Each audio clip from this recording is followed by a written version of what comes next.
Eloy Jiménez is a Blue Jay. It's official. And I know some of you saw this coming, I know some of you were screaming for this all spring, but the fact that it took a George Springer toe fracture for it to happen, that's the part that stings. Because this isn't how anyone wanted this call-up to go.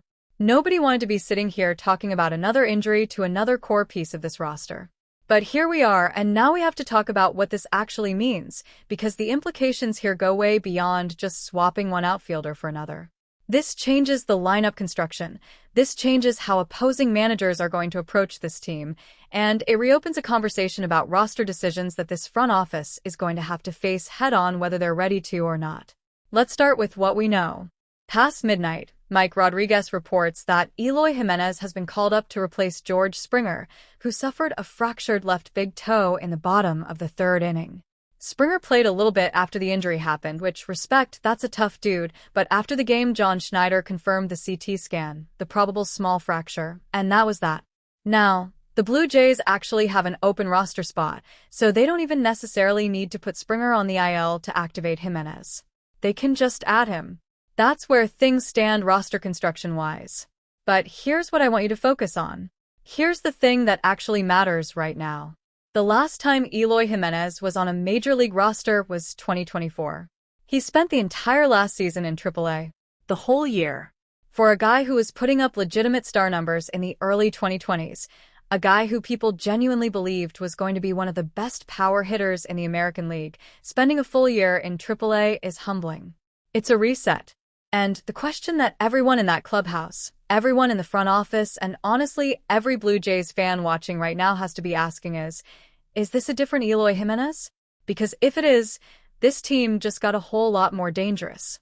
The numbers in AAA this year say yes. Through 10 games with Buffalo, he's slashing .281 with a .365 on-base percentage and a .406 slug.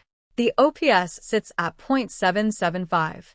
Nothing insane, nothing that makes you fall out of your chair, but solid. Really solid. And the start of his Ahora spring, todas las miradas and the estarán start of his puestas en AAA Eloy season was Jiménez. even better than ¿Podrá that. aprovechar esta In his first oportunidad week, he y went 9 convertirse for en una 24 pieza with clave a para los azulejos? .970 Déjamelo en los OPS comentarios. and earned Y player no of the olvides week darle honors. like para más He came contenido out de attacking. MLB. The body transformation is real. If you haven't seen what this guy looks like now compared to a few years ago, it's genuinely dramatic. He put in serious work to get back here, and now he finally has a shot. Here's the real conversation though, because this is where it gets interesting and a little bit uncomfortable. The Blue Jays have a lot of outfielders. And now that Eloy is here, someone has to sit. Nathan Lucas has been struggling. There's no soft way to say it. Lucas has been really bad. And with Jesus Sanchez playing the way he's been playing, hitting absolute moonshots, looking like a completely different hitter right now, and with Davis Schneider getting more opportunity and genuinely crushing the ball, the math starts to get tricky for guys who aren't producing. Jiménez is a right-handed bat who should be a weapon against left-handed pitching.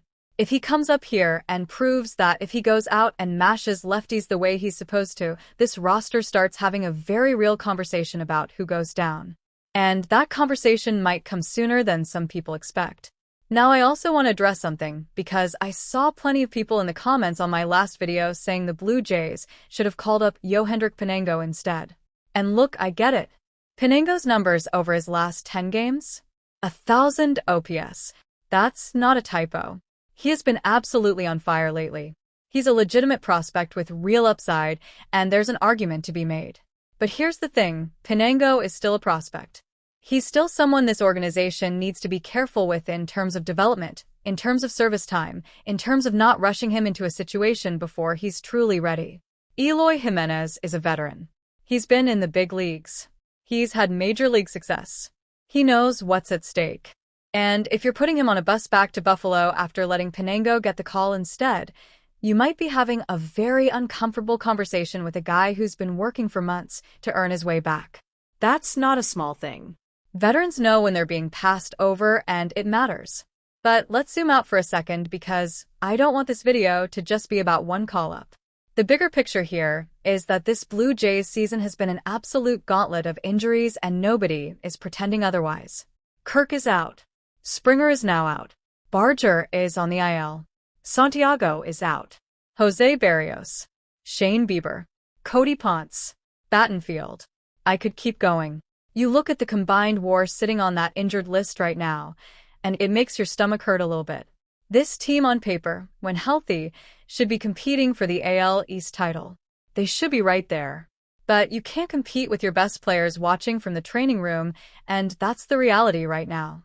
Eric Lauer put it perfectly when he said it feels like they just keep getting punched in the mouth, which is accurate.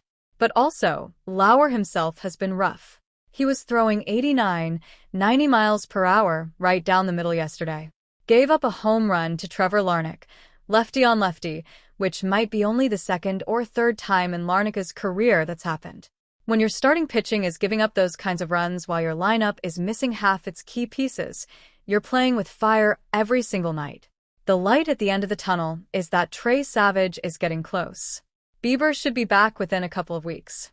These aren't season-ending injuries for most of these guys. The bullpen can only cover so much.